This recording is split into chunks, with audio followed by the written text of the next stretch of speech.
తెలుగు కథ వింటారా ఛానల్కి స్వాగతం. అనగనగా ఒక నవాబు ఉండేవాడు. అతనికి ధనానికి గాని, ఏనుగులు, గుర్రాలు, ఒంటెలు, సైన్యానికి గాని తరుగులేదు. మంచి పరాక్రమశాలి. అయితే అతనికి ఒకే దిగులు ఉంది. అతను చిన్నతనంలో చాలా బీదవాడు. అతనికి చిన్న గుడిసె, తల్లి తప్ప ఎవ్వరూ లేరు. పొట్ట కోసం ఇంటిని తల్లిని వదిలి సైన్యంలో సిపాయిగా చేరాడు. క్రమంగా అతను సర్దారు, సుబేదారు, సేనా నాయకుడు అయ్యి ఆఖరికి నవాబును చంపి తానే నవాబయ్యాడు. ఇప్పుడు అతనికి బీదవాళ్లంటే తగని మంట. అడుక్కోవడానికి ఎవరైనా వస్తే వాళ్ళని చంపివేయమని ఉత్తర్వు చేశాడు. ఒక రోజున నవాబును చూడ్డానికని ఒక పకీర్ వచ్చాడు. నవాబు గారిని చూడాలని కబురు చేశాడు. నవాబుకి కోపం వచ్చింది. వాణ్ణి చంపకుండా ఎందుకుంచారు అని బంట్రోతును అడిగాడు. చిత్తం, వాడు బిచ్చానికి రాలేదు, తమకేవో వస్తువులు అమ్మాలట అన్నాడు బంట్రోతు. అయితే తీసుకురావాణ్ణి అన్నాడు నవాబు. పకీరు వచ్చాడు. ఎందుకు వచ్చావ్ అన్నాడు నవాబు. చిత్తం, తమకు ముందే కబురు చేశాను అన్నాడు పకీరు. అయితే నీ వస్తువులు తీయి అన్నాడు నవాబు.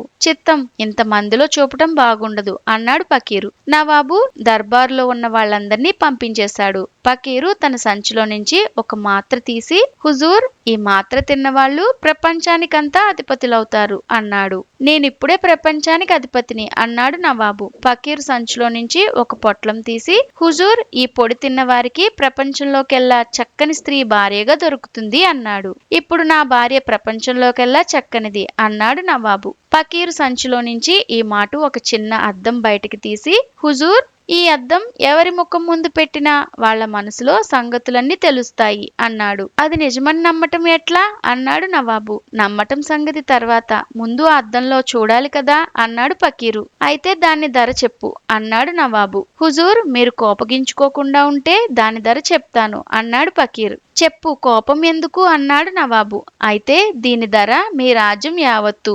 ఇది మీరు తీసుకుంటే మీ సింహాసనం నాకిచ్చి నా గుడ్డలు మీరు వేసుకుని వెళ్ళవలసి ఉంటుంది అన్నాడు పకీరు. నవాబు కొంచెం సేపు ఆలోచించి సింహాసనం దిగివచ్చి తన దుస్తులు పకీర్కిచ్చి పకీరు గుడ్డలు తను వేసుకుని అద్దం తీసుకున్నాడు. మంత్రి, సేనా నాయకుడు అప్పుడు పక్క గదిలో నవాబు గారి పిలుపు కోసం ఎదురు చూస్తున్నారు. నవాబు వాళ్ళ గదిలోనికి వెళ్ళాడు. మంత్రి మొదలైన వాళ్ళు నవాబు గారు పకీరు దుస్తుల్లో రావడం చూసి ఆశ్చర్యపోయారు. నవాబు అద్దం తీసుకుపోయి మంత్రి ముఖం ముందు పెట్టాడు. చిత్రమేమంటే, పైకి ఎంత నక్క వినయం చూపించినా మంత్రికి నవాబు మీద వీసమంత కూడా గౌరవం లేదు. నవాబును చంపి తను నవాబు కావాలని సేనా నాయకుడితో కుట్ర పన్నుతున్నాడు. నవాబుకి వాళ్ళ మీద ఎంతో కోపం వచ్చింది. అయితే అది అంతా దిగమింగి అంతఃపురంలోకి వెళ్ళాడు. అతని భార్య చెలికత్తెలతో కూర్చుని ఉంది. చెలికత్తెలు నవాబును చూడగానే వెళ్లిపోయారు. నవాబు అద్దం తీసుకెళ్లి భార్య ముఖం దగ్గర పెట్టాడు. గమ్మత్తేమిటంటే, అతని భార్యకు అతని మీద ప్రేమ లేదు. ఎన్నాళ్ల నుంచి ఆమె చూపుతున్నదంతా దొంగ ప్రేమ.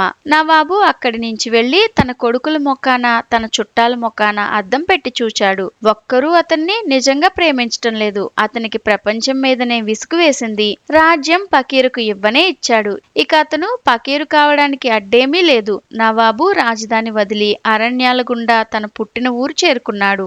అప్పటికి కనుచీకటి పడింది. తన గుడిసె వెతుక్కుని లోపలికి వెళ్ళాడు. నవాబు తల్లి మంచం మీద చావడానికి సిద్ధంగా ఉంది. ఆమె చిన్న గొంతుతో నాయనా, నా తండ్రి అని పిలుస్తూ ఉంది. నవాబు తల్లి దగ్గరికి పోయి అద్దం ముఖం దగ్గర పెట్టాడు.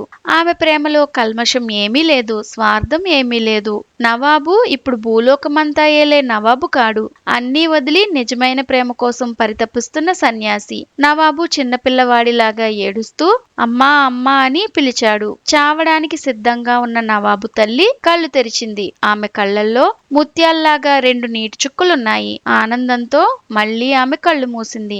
అంతే, మళ్లీ ఆమె కళ్ళు తెరవలేదు. నవాబు మళ్లీ తన రాజ్యానికి పోలేదు. బైరాగిలాగా దేశమంతా తిరుగుతున్నాడు. ఇలాంటి మరెన్నో కథలు వినాలనుకుంటే తెలుగు కథ వింటారా ఛానల్ని తప్పకుండా సబ్స్క్రైబ్ చేసుకోండి. మరొక మంచి కథతో మళ్ళీ కలుద్దాం.